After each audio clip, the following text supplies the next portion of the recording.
aku balas menatapnya.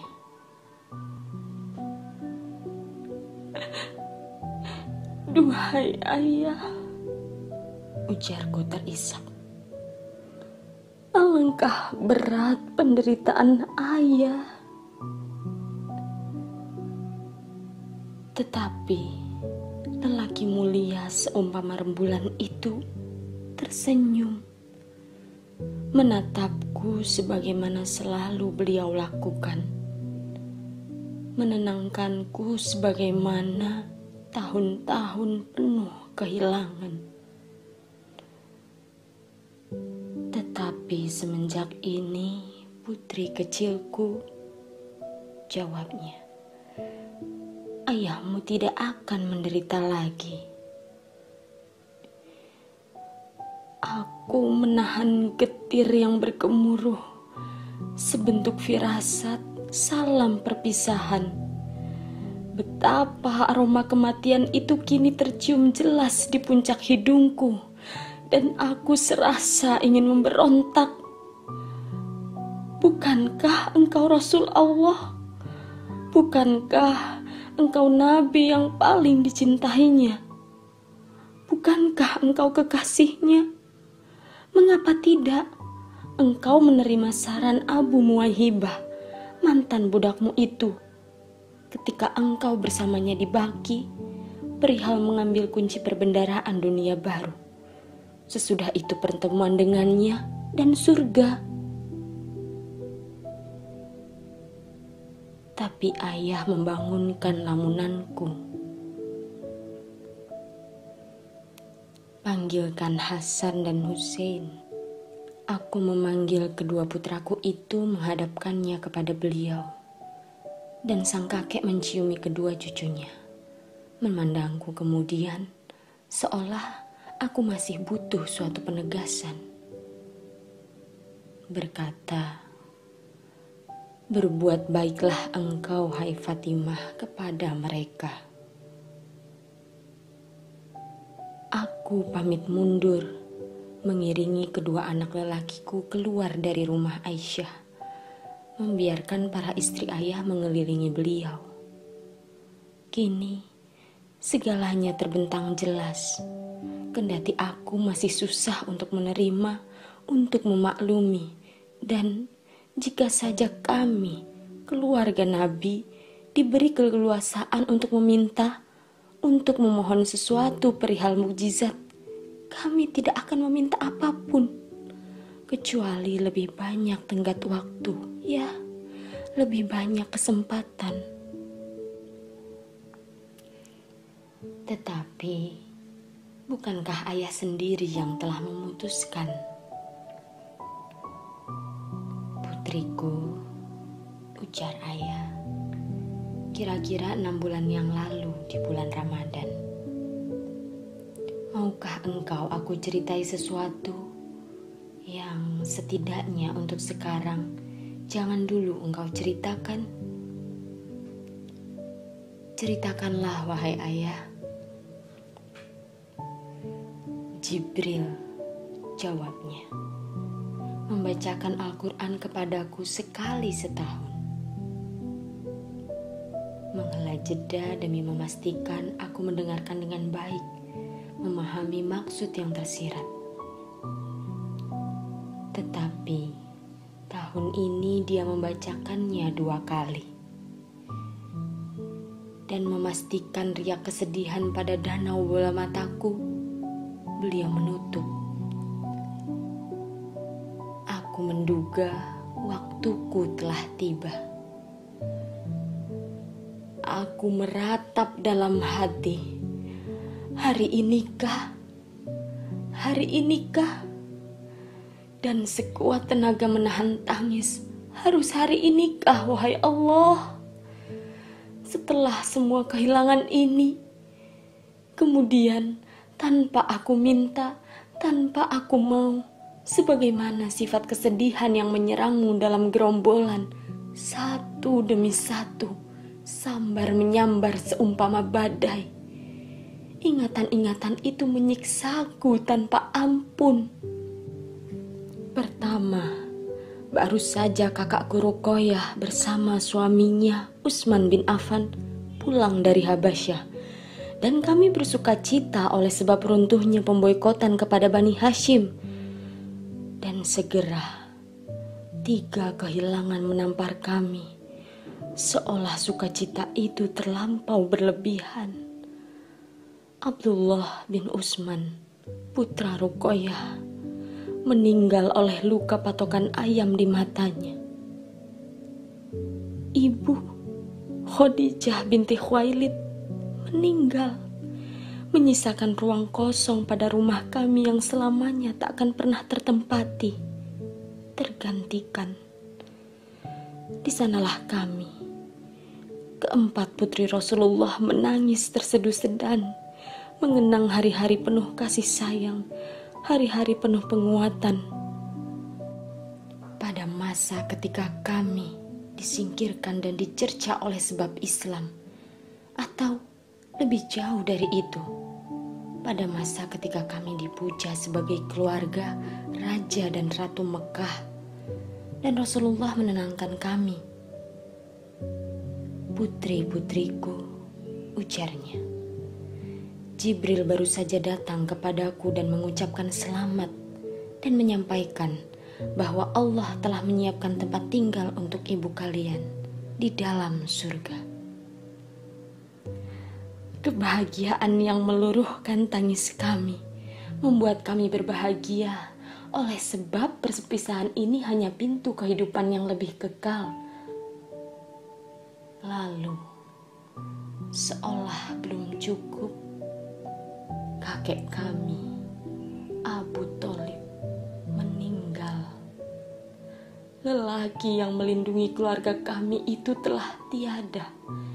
Dan selain rasa kehilangan oleh sebab kasih sayang dan perlindungannya yang tanpa batas, kesedihan kami mesti bertemu dengan kenyataan bahwa hari-hari kami akan jauh lebih berat. Kedua, lalu Ruqayyah meninggal ketika ayah sibuk memimpin perang Badar, membawakan kepada kami kemenangan gilang gemilang. Menemani ayah, aku berziarah ke makam Ruqayyah di Baqi al-Gharqad, tak seberapa jauh dari Masjid Nabi. Dan ayah mengelus punggungku, menenangkanku, mengusap air mataku dengan jubahnya. Pada saat itu, sekali lagi, aku merasakan kedekatan itu, kedekatan kami, kasih sayang yang tak terucap yang mendarah daging, sebagaimana ayah pernah berkata, "Fatimah adalah bagian dariku, dan aku adalah bagian darinya." Ayah membimbingku pulang, kian lama kian jauh, mendapati Umar bin Khattab sedang memarahi perempuan-perempuan Madinah yang menangisi para syuhada Badar. Mendapati itu, ayah berkata kepadanya, "Wahai Umar, biarkan mereka menangis," dan menegaskan sesuatu yang mengalir dari mata dan hati berasal dari Allah dan kasih sayangnya, tetapi sesuatu yang datang dari tangan dan mulut berasal dari setan. Tentu ayah bermaksud memisahkan kedua jenis peluapan kesedihan. Tangisan, hanya tangisan diperbolehkan, sedangkan ratapan yang diungkapkan dengan memukul-mukul dada atau menjambak rambut atau yang lain-lain, serta ucapan-ucapan kesedihan yang berlebihan, tidak diperbolehkan. 5 hari selepas Badar, kepastian itu turun. Kepastian menyoal pernikahanku yang laksana oase selepas berhari-hari terbakar matahari gurun, hujan selepas tahun-tahun paceklik. Tetapi dengan siapa? Aku telah matang, telah masuk usia pernikahan. Lebih dari itu, terlebih semenjak ibu meninggal dan kedua kakak tertuaku, Zainab dan Ruqayyah, menikah. Bersama Ummu Kulsum, aku merawat ayah. Orang-orang dengan segera menyebutku ibu bagi ayahnya. Barangkali karena aku adalah putri bungsu, sedangkan aku dituntut oleh waktu dan keadaan mesti ikut merawat ayahku. Sesuatu yang dengan senang hati kulakukan. Seperti selepas perang Uhud, ketika ayah pulang dalam luka yang amat parah. 2 gigi tanggal, luka berdarah pada kening, bibir, dan lubang-lubang sebesar cincin menganga di pipi atas. Abu Ubaidillah, menurut yang kudengar, telah mengeluarkan satu demi satu pecahan logam pada bekas lubang itu dengan giginya. Lalu Malik dari Khazraj menyedot darah yang keluar dari lubang itu dan menelannya. Serta luka pada tangan ketika ayah menangkis suatu serangan. Abu Bakar dan Umar bin Khattab sebetulnya telah melamarku, berharap mengukuhkan persahabatan mereka dengan ayah dalam jalin kelin dan kekeluargaan. Tetapi kepastian yang datang seumpama wahyu itu memutuskan seseorang yang sama sekali lain, seseorang yang dekat denganku sejak kecil, kawan dan sahabat, lelaki jujur dan cerdas, Ali bin Abi Thalib.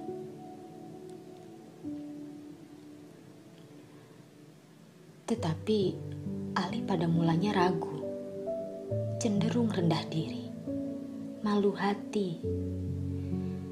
Bagaimana bisa aku menikahi putrimu, wahai Rasulullah, sedangkan aku seorang yang miskin lagi papa?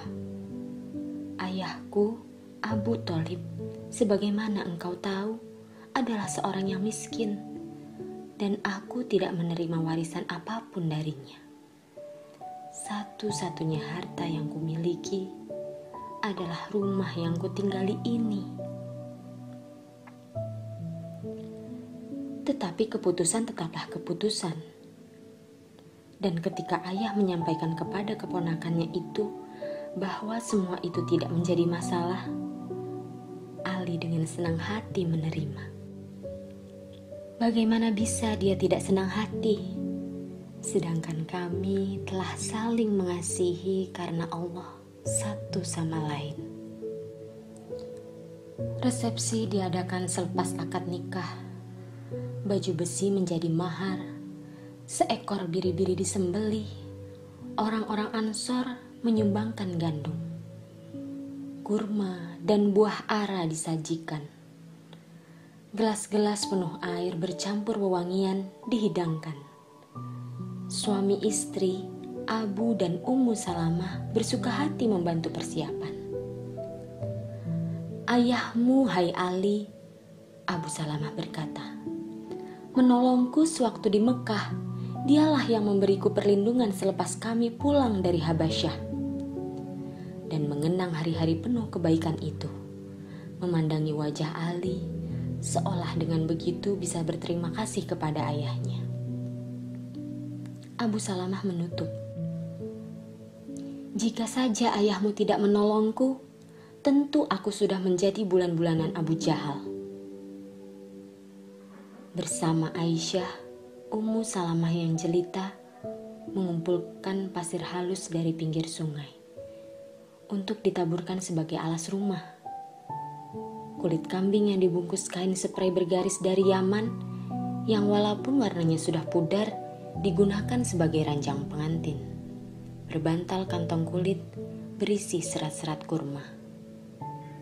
Pesta itu meriah, paling meriah di antara pesta pernikahan pada zamannya di Madinah.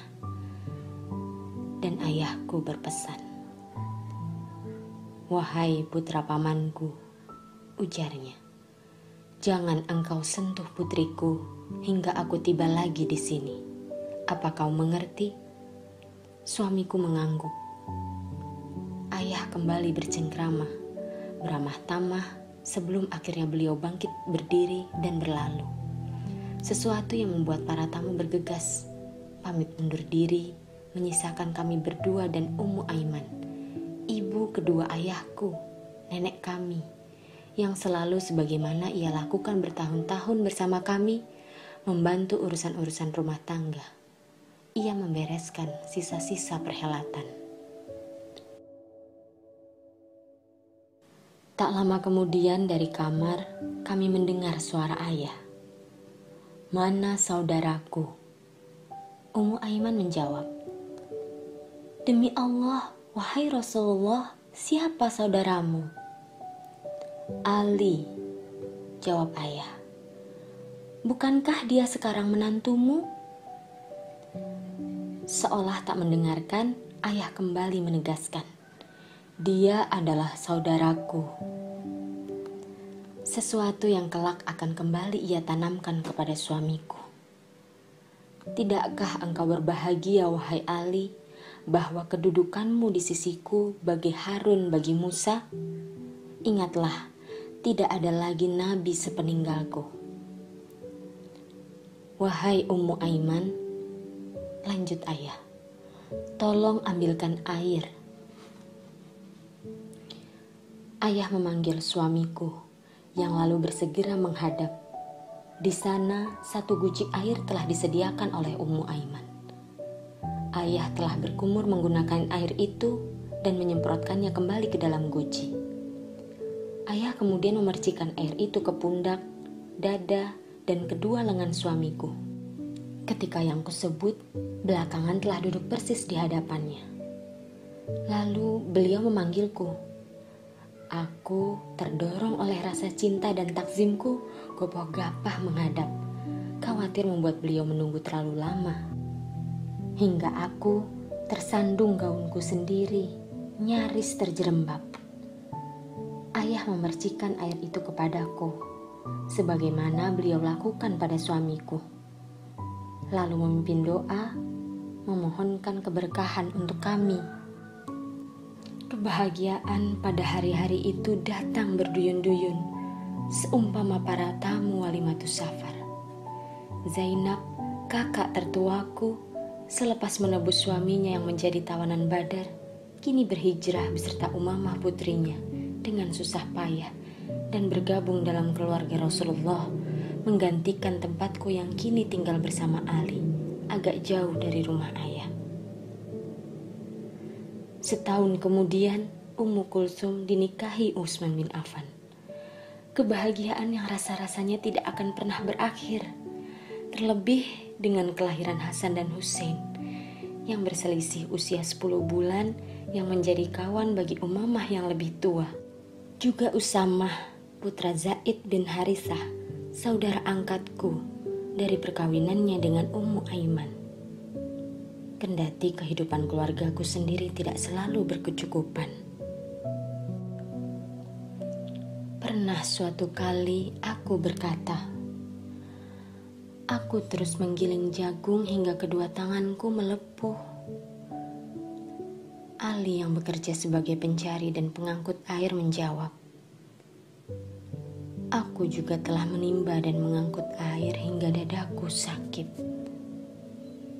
Kami mencerapi kehidupan kami, kesederhanaan dalam kasih sayang nabawi. Dan suamiku berkata, wahai Fatimah, Allah telah memberikan banyak tawanan kepada ayahmu.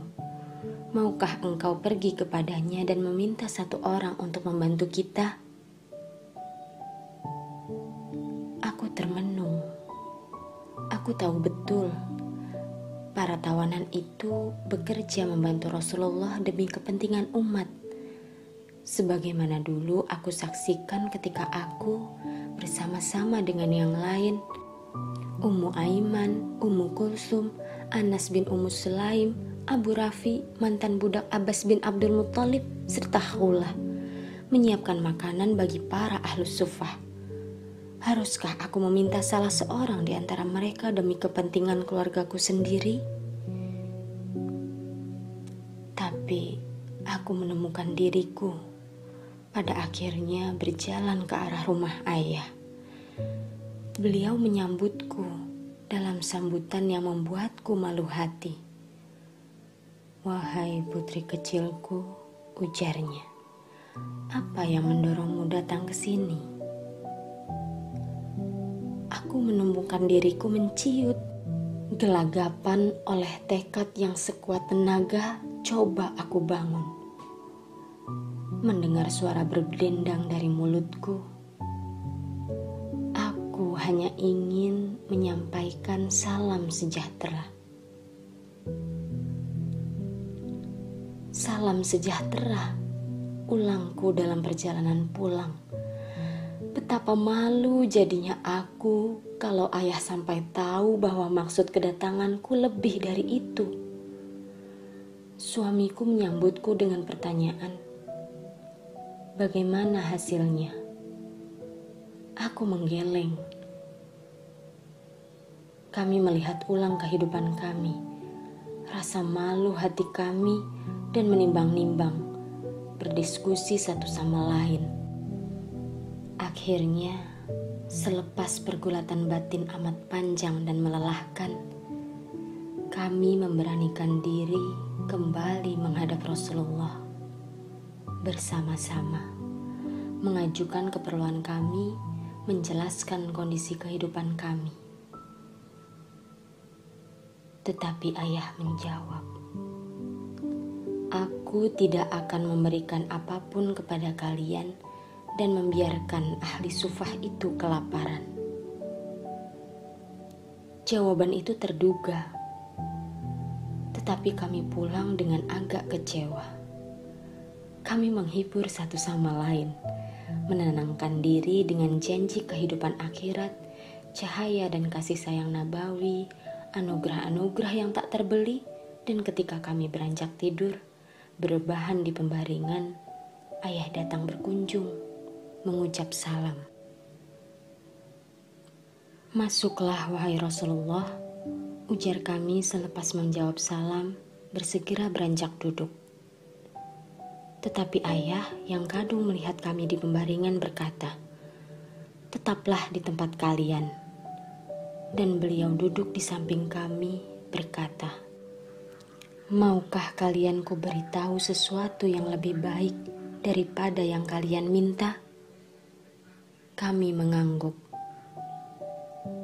"Jibril," jawab ayah, "memberitahuku agar kalian mengucapkan Allahu Akbar 10 kali, Alhamdulillah 10 kali, dan Subhanallah 10 kali setiap selesai sholat."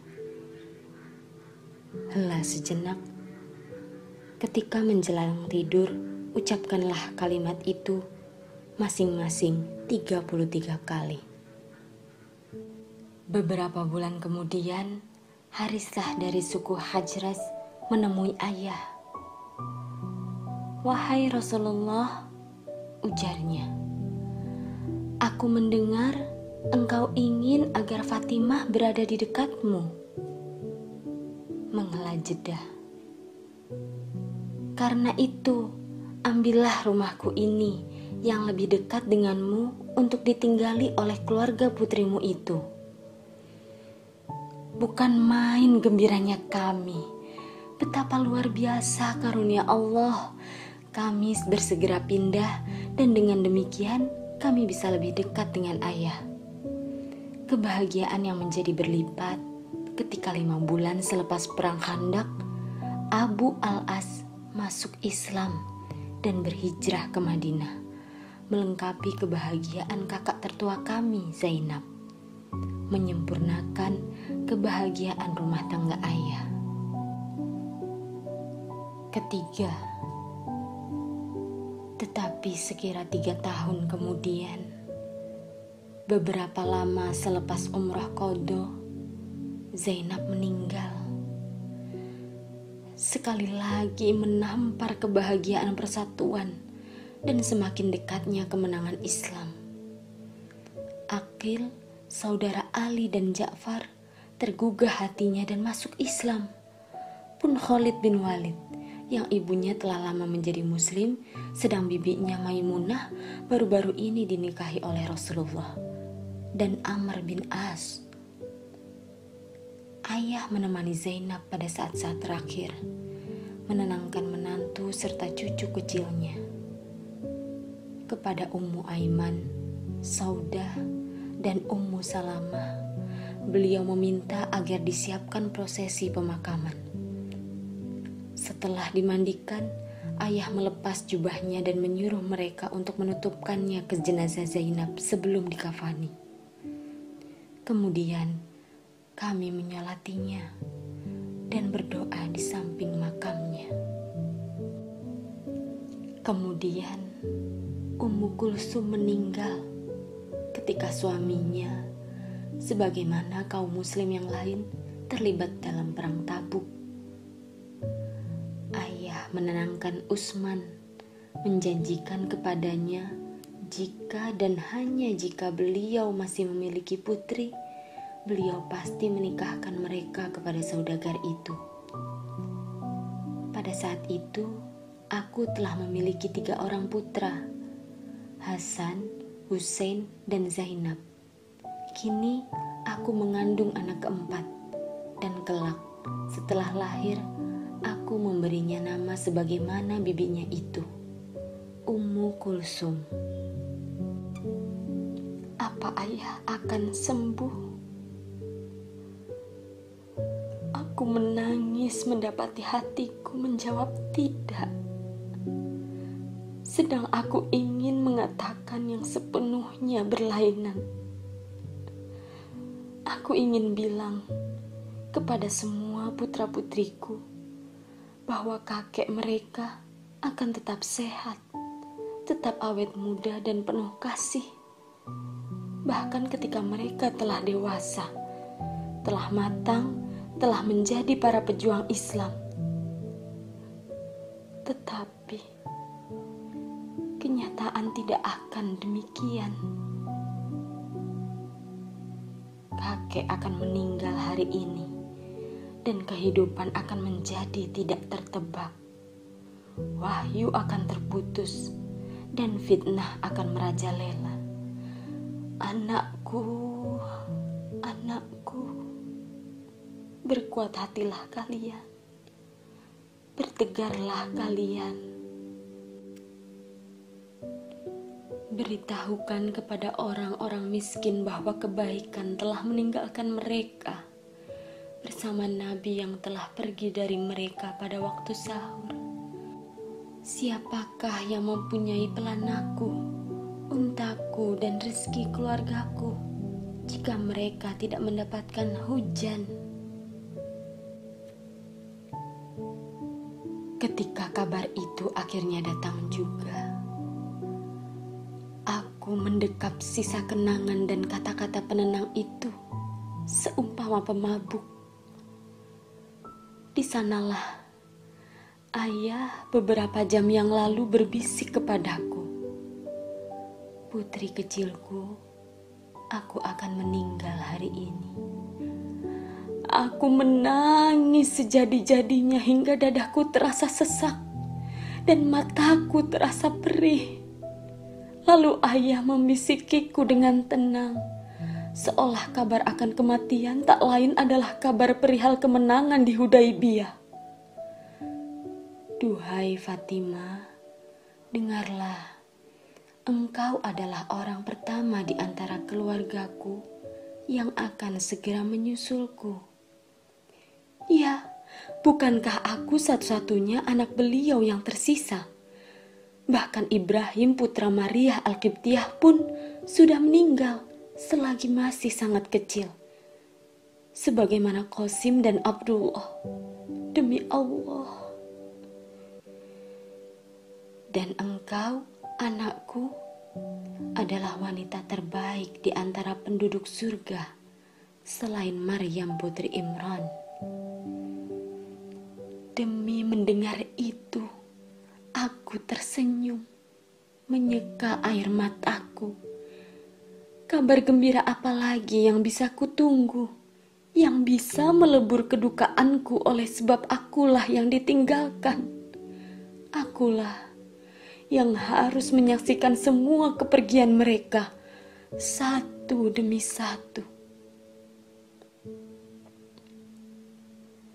Wahai ayah, ujarku selepas kabar kematian itu datang. Doamu telah dikabulkan. Kesenyapan memeluk hatiku, dingin, seumpama salju, sejuk, seumpama angin pagi. Wahai ayah, surga Firdauslah tempat kepulangan. Dan menahan getir melanjutkan. Wahai ayah, kepada Jibril, kepergianmu kami sampaikan.